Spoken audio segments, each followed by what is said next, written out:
Hola, estudiantes y fanáticos de la física.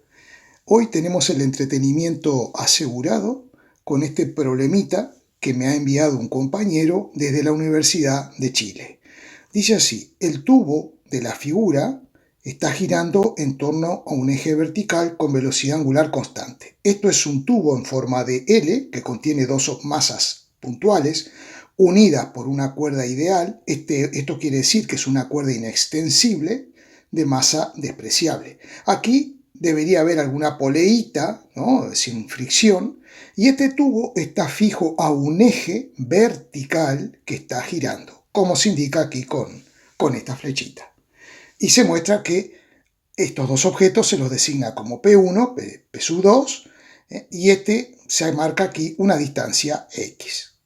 Bueno, se nos dice que la partícula P1 tiene una masa m, la otra tiene una masa de 2m, y dice que si P1 se suelta desde el reposo en la posición x igual 0, es decir, aquí, originalmente esta partícula está aquí, calcula la rapidez con respecto al tubo al llegar a la posición en la cual la tensión de la cuerda se anula. Bueno, hay mucho para aprender con este problema, así que los invito ya a ver la resolución. Antes de comenzar a resolver el problema, vamos a realizar una serie de consideraciones.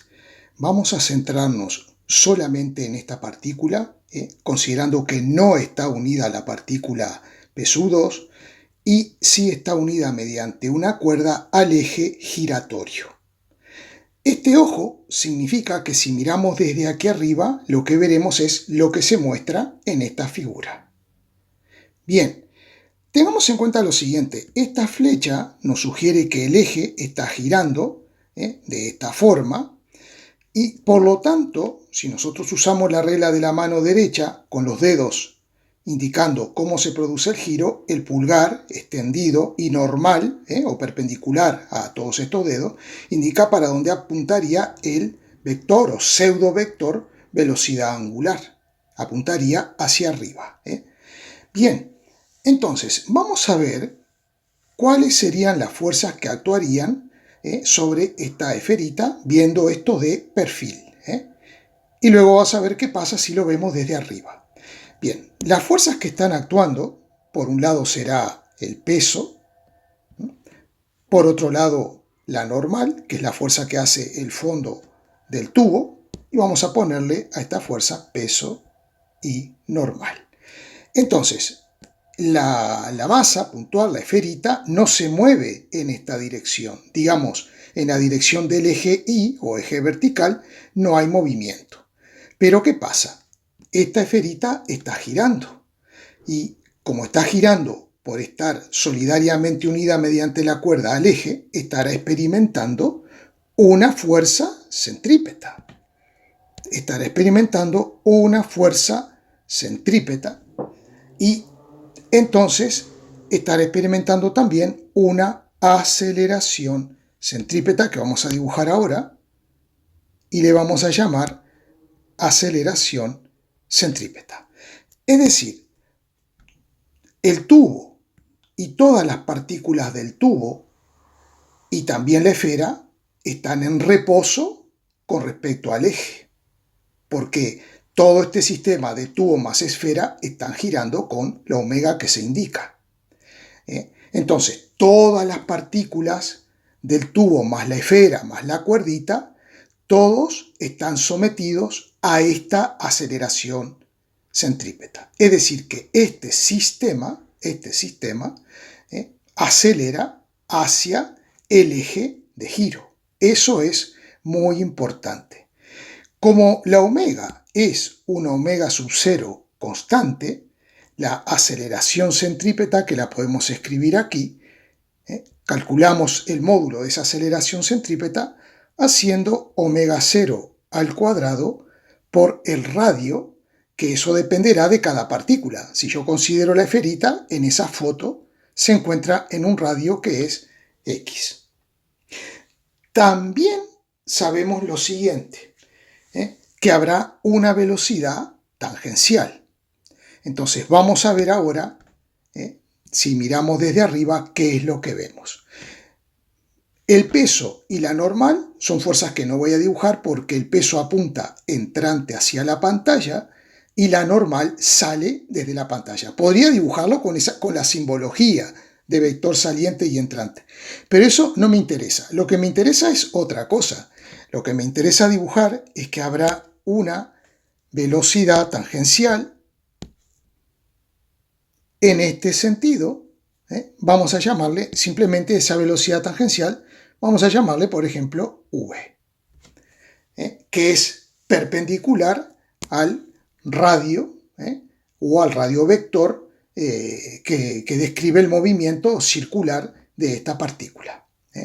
Bien, entonces, la aceleración centrípeta también podemos escribirla como el módulo de la velocidad al cuadrado partido el radio, que para la partícula será x.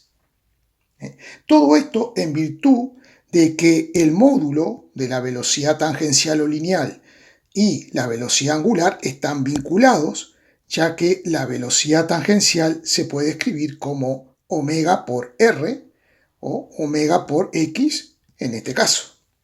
Entonces podemos pasar de una ecuación a otra. Si queremos usar la velocidad, usamos esta. Si queremos usar la velocidad angular, usamos esta otra. Ahora vamos a estudiar esta situación. He colocado ahí a un observador que casi todo el mundo conoce, por lo menos la gente de mi edad, Condorito. Él está ahí en el sistema, en el propio sistema que está girando. Por lo tanto, sabemos que él estará experimentando una aceleración centrípeta hacia el centro del eje y cada partícula del eje estará experimentando una aceleración centrípeta. Me refiero a cada partícula del tubo, ¿verdad? Ahora, la esfera está libre dentro del tubo, está libre. Entonces, esta esfera se encuentra dentro de un sistema no inercial, en el cual no se van a cumplir las leyes de Newton, porque es un sistema acelerado. En un sistema acelerado no se cumplen las leyes de Newton. ¿Y qué le sucede a los cuerpos que están en un sistema acelerado? Le sucede que experimentan una aceleración contraria a la que tendría ese punto si estuviera fijo al sistema. O sea que experimenta una aceleración hacia afuera, vamos a llamarle simplemente A, y que la podríamos calcular como omega sub 0 al cuadrado por x. Todo cuerpo en un sistema de referencia no inercial o sistema acelerado experimenta una aceleración contraria a la del sistema. Eso es muy importante. ¿Y por qué decimos que no se cumplen las leyes de Newton? Porque si dibujamos las fuerzas que están actuando, solamente tendríamos el peso, tendríamos la normal, y como no se mueve en la dirección del eje Y, la normal y el peso tendrán igual módulo. Y no hay ninguna fuerza que acelere la esfera hacia la derecha. Por eso decimos que no se cumplen las leyes de Newton. Ahora, podemos hacer que las leyes de Newton se cumplan con un invento. El invento es que vamos a imaginar que existe una fuerza en este sentido. No existe, la inventamos nosotros. Por eso le vamos a dar el nombre de fuerza ficticia o pseudofuerza que se representa con esa F y un asterisco. El módulo de la fuerza ficticia siempre lo vamos a calcular como el producto de la masa, en este caso de la esferita, P sub 1, por la aceleración del sistema, que en ese caso será omega 0 al cuadrado por x. Pasemos a estudiar ahora esta situación en la cual vamos a suponer que el eje no rota, es decir, que el eje y el tubo están en reposo, y vamos a ver qué fuerzas estarían actuando sobre la esferita. Tendríamos el peso, tendríamos la normal, de igual módulo que el peso, y tendríamos la fuerza tensión. Entonces vamos a ponerle nombre, peso 1, normal 1, y a la tensión le pongo simplemente T. ¿Por qué? Porque cuando tenemos una cuerda de masa despreciable e inextensible, el módulo de la tensión en este punto, o sea, sobre este cuerpo, es igual al módulo de la tensión en este cuerpo. La tensión es la fuerza que hace la cuerda sobre la esfera, por eso su punto de aplicación es la esfera. Y vamos ahora a analizar las fuerzas que hay aquí. Tendríamos el peso hacia abajo, el peso 2, ya aprovechamos la P que tenemos ahí y le ponemos peso 2, y luego hacia arriba tendríamos la tensión, que como dije antes, al ser la cuerda de masa despreciable e inextensible, la tensión tendrá el mismo módulo y simplemente le vamos a llamar T. ¿Qué sucedería en estas condiciones en las cuales no hay rozamiento? Bueno, lo que sucedería en este caso es que el cuerpo 2 aceleraría hacia abajo con una aceleración que tendrá cierto módulo y la esferita 1 aceleraría hacia la derecha con una aceleración que tendrá exactamente el mismo módulo que esta. ¿Por qué? Porque la cuerda es inextensible. Por eso es importante en las letras aclarar este punto. No simplemente, o si no, tenemos que tener claro cuando nos dicen una cuerda ideal, ¿qué significa? Significa que su masa, la masa de la cuerda es despreciable, que no hay rozamiento por ninguna parte y que es inextensible. Y ahora sí, reuniendo todos los elementos que hemos visto, podemos encarar la resolución del problema. Ahora ya estamos en las condiciones del problema. El eje está girando con una velocidad angular omega sub 0 y tenemos nuestros cuerpos unidos por la cuerdita dentro del tubo. Hemos situado un observador solidario al eje que está girando, es decir, que este observador va girando junto con todo. Porque cuando resolvemos un problema de dinámica, es importante el sistema de referencia que vamos a elegir. Elegir un sistema de referencia fijo en la Tierra para este problema nos complica bastante la vida. Entonces es mucho más fácil elegir un sistema de referencia en el propio sistema de referencia no inercial. Entonces, en base a todo lo que hemos visto, vamos a dibujar las fuerzas que están actuando sobre el cuerpo P1. Entonces, vamos a tener la fuerza peso, vamos a tener la fuerza normal, vamos a tener la tensión, vamos a dibujarla así, la tensión, y cuidado, también vamos a tener la pseudofuerza. Vamos a dibujarla así, más grande, y vamos a ponerle nombres ahora sí. El peso 1, normal 1, esta es la tensión, dijimos, y esta es la pseudofuerza. Les estoy dando tanto a la tensión como a la pseudofuerza cualquier módulo. No tiene por qué ser la pseudofuerza mayor que la tensión tampoco, no tiene por qué. Bueno, y ahora sobre este objeto no hay más fuerzas actuando. ¿Y qué pasa con el otro, con el 2? Bueno, con el 2 vamos a tener el peso y la tensión. El peso ya lo tenemos ahí, le ponemos peso 2. La normal iba a poner la tensión. Tenemos la tensión que tendrá el mismo módulo, como dijimos antes, que esta tensión. Y cuidado, como está en el sistema acelerado, también experimentará una pseudofuerza en este sentido. Vamos a dibujarla, vamos a ponerle F asterisco. Pero, ¿qué pasa? El tubo, mediante esta pared, estará ejerciendo una fuerza normal de igual módulo y sentido contrario que esa pseudofuerza, porque el cuerpo no se mueve en esta dirección, solamente está rotando. O, en todo caso, está rotando y está bajando. Y esta esferita, además de estar rotando en un plano horizontal, se estará trasladando en este sentido. Por lo tanto, vamos a dibujar un par de vectorcitos que me interesan mucho, que son la aceleración para ambos, que como dijimos tiene igual módulo, y voy a dibujar también el vector velocidad que me interesa. Vamos a llamarle v al vector velocidad y a al vector aceleración.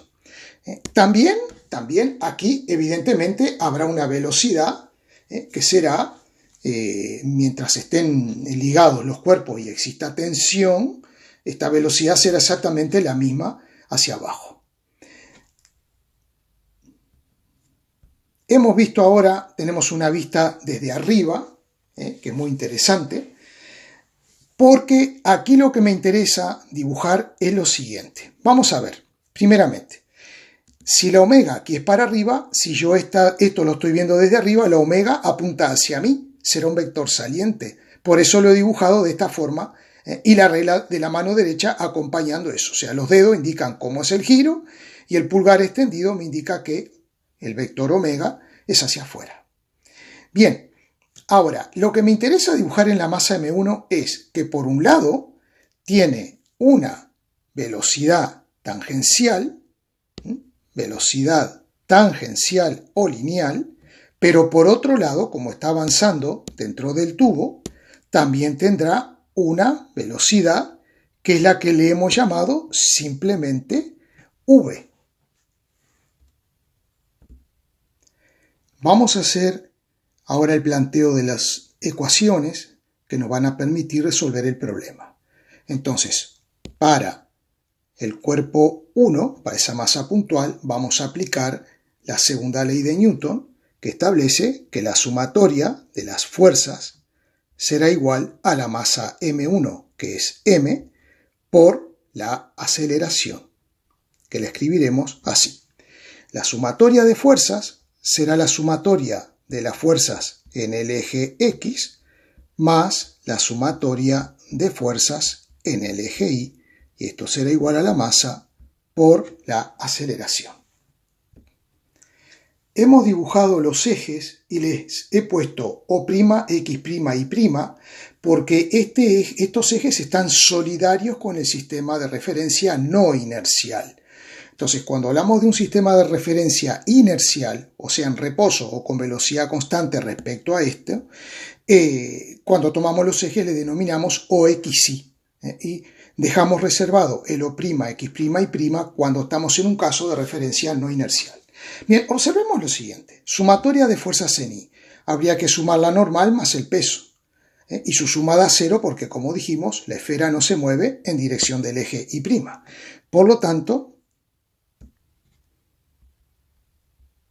esto será igual a 0. La sumatoria de fuerzas en el eje X' viene a ser, si observamos aquí, tenemos la tensión más la fuerza ficticia. Así que puedo escribir que la tensión según I es el versor que identifica al eje X', más la fuerza ficticia también según las I positivas, todo esto será igual a la masa por el vector aceleración, que lo puedo escribir como A según I también. Bueno, ahora podemos prescindir o simplificar los versores y entonces me va a quedar para el bloque 1 T más la fuerza ficticia, que dijimos que es la masa por la aceleración del sistema, y la aceleración del sistema para ese sitio donde se encuentra la masa, para ese lugar, será omega 0 al cuadrado, que es constante, por x. Y todo esto será igual a la masa por la aceleración, que la puedo escribir como la derivada de la velocidad con respecto al tiempo. En las condiciones del problema, es decir, si la tensión fuera 0, entonces, ¿cómo me quedaría esta ecuación? Me queda m por omega 0 al cuadrado por x es igual a m por derivada de la velocidad con respecto al tiempo. Puedo simplificar m y entonces simplemente me queda omega 0 al cuadrado por x. Esto es igual a la aceleración. Ahora bien, yo quiero encontrar la velocidad en función de x, porque me pide la velocidad para el x tal que la tensión valga 0. Entonces me interesa tener la velocidad en función de x, no en función del tiempo. Entonces, ¿qué es lo que vamos a hacer? Hacemos lo siguiente. Vamos a multiplicar y dividir entre diferencial de x y sabemos que de esta forma la igualdad no se nos va a alterar. Y por lo tanto nos damos cuenta que diferencial x sobre diferencial t es la velocidad y luego que nos queda diferencial v sobre diferencial x. ¿Esto qué nos va a permitir? Nos va a permitir obtener la velocidad en función de x, que es lo que nos interesa. El siguiente paso será transponer diferencial x al primer miembro multiplicando y nos queda omega 0 al cuadrado por x por diferencial de x, y esto es igual a la velocidad por diferencial de v. ¿Qué es lo que vamos a hacer ahora? Pues ahora vamos a integrar a ambos lados del signo de igual. La x inicial vale 0 porque eso nos lo dice la letra, y la velocidad inicial también vale 0. Entonces, el otro límite que voy a poner aquí arriba será el valor de x para el cual la velocidad será la que estoy buscando. Ahora bien, para no entrar en ningún conflicto matemático, como esto es un valor, un límite, y aquí x es la variable, entonces le voy a poner simplemente x' y diferencial de x', y aquí v' y diferencial de v' para cumplir con los formalismos matemáticos. Bien. Resolver estas integrales es súper fácil, porque esto es omega sub 0 al cuadrado de constante, y la integral entre 0 y x de x' diferencial x, esta integral que me da x' al cuadrado sobre 2, y al sustituir por los límites, entonces esto me va a quedar muy simple, me queda omega 0 al cuadrado por x al cuadrado dividido 2, y todo eso será igual a v al cuadrado dividido entre 2. Y de ahí que podamos escribir que la velocidad que estamos buscando es omega 0 por x. Entonces, ¿qué tengo que hacer ahora? Encontrar el valor de x para poder tener la velocidad. El valor de x cuando la tensión es 0.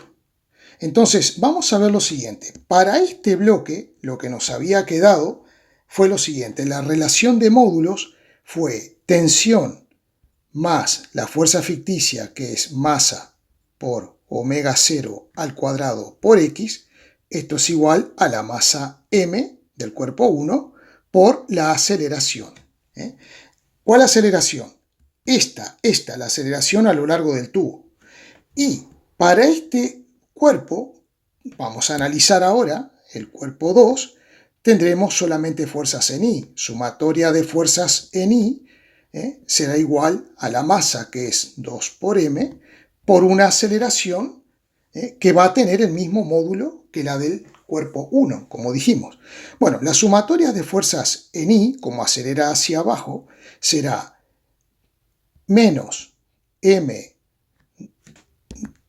que vamos a poner ya el valor, menos 2m por g, y eso sería la fuerza peso, más la tensión, esto sería en J, más la tensión que apuntaría hacia arriba, en J, todo esto es igual a la masa, que es 2m, por la aceleración que apunta hacia abajo, o sea, menos A por J.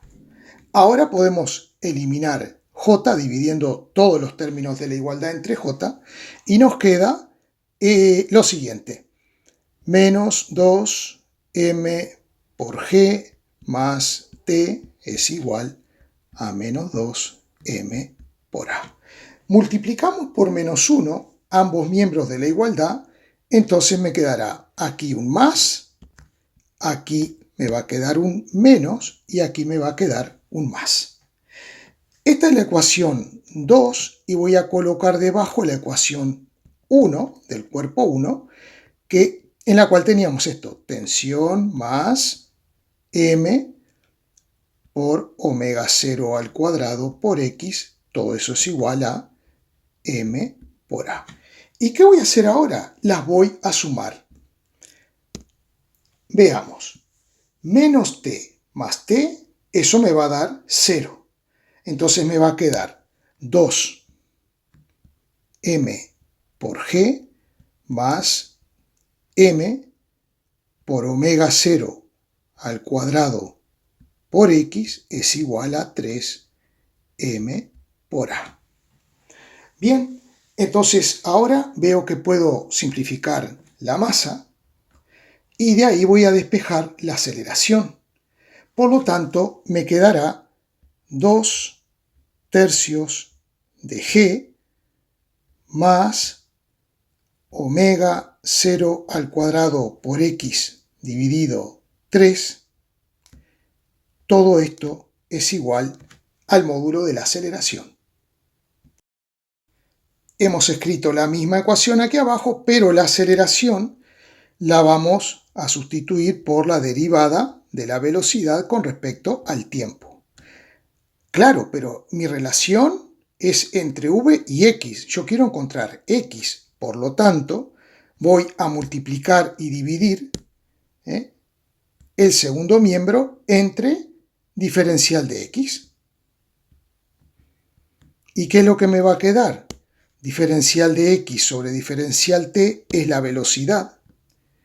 Y ahora me queda por diferencial v sobre diferencial x. Y seguro ya están adivinando lo que voy a hacer. Voy a transponer diferencial x al primer miembro y entonces me va a quedar 2 tercios de g por diferencial de x más omega 0 al cuadrado por x por diferencial de x dividido entre 3, y todo eso va a ser igual a v por diferencial de v, y ahora procederé a integrar. Para eso vamos a borrar un poco. No lo hemos mencionado, pero hemos visto que cuando hemos sumado ambas ecuaciones para el cuerpo 1 y el 2 aplicando la ley de Newton, para calcular la aceleración, las tensiones no intervienen, se nos van. Su suma nos va a dar siempre 0. Eso significa lo siguiente: las tensiones son fuerzas interiores al sistema. No van a gobernar para nada el movimiento del sistema formado por los dos cuerpos como tal. Bien, entonces ahora ya estamos listos para resolver nuestra integral. Vamos a integrar todo de un lado y de otro, entre 0 y v, aquí entre 0 y x, y aquí entre 0 y x, y por lo que dijimos antes, los formalismos matemáticos vamos a mantenerlos. Bien, entonces, una integral muy sencillita. Esto es constante, entonces me va a quedar 2 tercios de g, la integral de diferencial de x' me va a dar x', sustituyendo me queda x, más omega 0 al cuadrado, es constante, sobre 3, y la integral de x' diferencial de x' me da x' al cuadrado sobre 2, o sea que esto me queda x al cuadrado dividido entre 2. Y todo esto será igual a v al cuadrado dividido entre 2. Muy bien, y ahora despejaremos primeramente la velocidad al cuadrado. Entonces nos quedará, ahora podemos sustituir la velocidad por el valor que necesitamos, que es omega 0 por x. Por lo tanto, esto nos quedará omega 0 al cuadrado por x al cuadrado. En definitiva, esto nos quedará,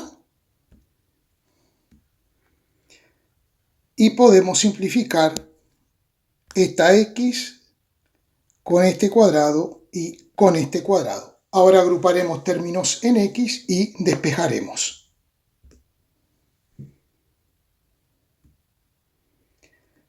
podemos sacar de factor común omega 0 cuadrado por x, y nos queda 1 menos 1/3, y en definitiva esto será igual a omega 0 cuadrado por x, y poniendo como un denominador 3, sería así: 3 entre 1, 3 por 1, 3 menos 1, 2. Y luego vamos a poder simplificar este 3 con este 3, y este 2 y omega cuadrado pasarán dividiendo. Entonces 4 entre 2 me va a dar 2. Por lo tanto, me va a quedar de esta forma: 2 por g sobre omega 0 al cuadrado. Ese es el valor de x que estábamos buscando. En definitiva, volvemos a nuestro valor de velocidad y nos quedará que la velocidad que queríamos será omega 0 por x, que es 2 por g, por omega 0 al cuadrado, y por tanto esto nos quedará 2 por g sobre omega sub 0. Tenemos que ver un poquito a ver si este resultado dimensionalmente está bien. Entonces vamos a ver lo siguiente. G tiene las siguientes unidades: metro por segundo al cuadrado, dividido omega 0, que es 1 sobre segundo al cuadrado. Entonces, simplificando, omega 0 es 1 sobre segundo, 1 sobre segundo. Simplificamos el cuadrado con el segundo y esto nos quedará metro por segundo, que efectivamente estas son unidades ¿de qué? De la velocidad. Vamos a hacer un análisis final haciendo algunas precisiones. Esta velocidad que tenemos aquí es la velocidad que tiene la bolita justo cuando la tensión es 0. Por lo tanto, será un vector que, como está en el eje X, lo vamos a identificar con el versor Y. Y lo mismo que la X será un versor que lo vamos a identificar con la Y. Aquí hemos dibujado dos velocidades. Por un lado la velocidad v, que es esta, y por otro lado la velocidad tangencial que tiene en ese momento la esferita. Entonces vamos a hacer el siguiente análisis. Si la tensión se hace 0, este cuerpo queda sometido solamente al peso. Entonces podemos escribir que el peso del cuerpo 2 es igual a su masa, que es 2m, por la aceleración. Y el peso 2 es la masa por la aceleración gravitatoria. Por lo tanto, de aquí que vamos a inducir que la aceleración, el módulo de la aceleración, será el módulo de la aceleración gravitatoria. Pero estamos en la situación límite donde la tensión todavía prácticamente existe, pero es 0. Pero en todo momento dijimos que la aceleración que tuviera este cuerpo era la misma que la que tendría este, mientras hubiera tensión. Por lo tanto, en el límite, cuando esta tensión casi va a ser 0, este objeto también tiene una aceleración g en este sentido. Entonces, vamos a ver una cosa. La fuerza ficticia sobre ese cuerpo será m por la aceleración, que la aceleración será la aceleración centrípeta. Y esa aceleración centrípeta tendrá que ser igual a g, por lo tanto esto me quedará igual a m por g. Ahora bien, la aceleración centrípeta la podemos escribir como el módulo de la velocidad tangencial al cuadrado dividido el radio, que es x, ¿verdad? Y todo eso es igual a g. Por lo tanto, si despejo la velocidad tangencial en módulo, será la raíz cuadrada de g por x. Pero x vale esto que tenemos aquí. O sea que si lo sustituimos aquí adentro, eso nos quedará g por g al cuadrado por 2 sobre omega 0 al cuadrado. Es decir que el módulo de la velocidad tangencial será g sobre omega 0, que se me van fuera la raíz, multiplicado por raíz de 2. Bueno, hemos llegado al final, espero que les haya gustado y por favor, si esto les parece útil, suscríbanse, que es totalmente gratis y no les crea ningún compromiso. Si ustedes activan las notificaciones, cada vez que yo suba un vídeo serán avisados de ello. Muchísimas gracias y nos vemos en el próximo vídeo.